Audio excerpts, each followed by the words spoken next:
ఒక మగాడు తన కుటుంబం కోసం తన వయసుని యవ్వనాన్ని పూర్తిగా త్యాగం చేసి కొద్ది కొద్దిగా ఒక అందమైన లోకాన్ని తయారు చేసుకుంటాడు. అన్నిటినీ సిద్ధం చేసుకున్న తర్వాత ఇక హాయిగా జీవిద్దామని అనుకున్నప్పుడు నాతో అసలు టైం స్పెండ్ చేయలేదు, నీకు కుటుంబాన్ని చూసుకోవడం చేత కాలేదని చెప్పి తనని అలాగే ఒంటరిగా వదిలేసి వెళ్తే తను అక్కడే ఒక అనాథగా ఎవ్వరూ లేకుండా అలా ఆగిపోతాడండి.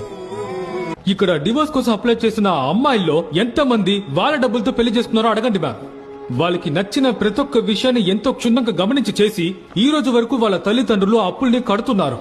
ప్రతి ఒక్క రూపాయి నిన్ను అడిగి ఖర్చు పెట్టాలన్నది బానిసత్వం అయితే, చెమట చెంది కష్టపడి సంపాదించిన డబ్బుల్ని కుటుంబం, భార్య, పిల్లలు, చదువులు, మందులు, మాత్రలు, అప్పులు ఇలా అన్నిటికీ ఖర్చు పెట్టేసి తనకంటూ ఒక్క రూపాయి కూడా ఖర్చు పెట్టుకోలేని ఆ మగాలు కూడా బానిసలే కదా మేడం.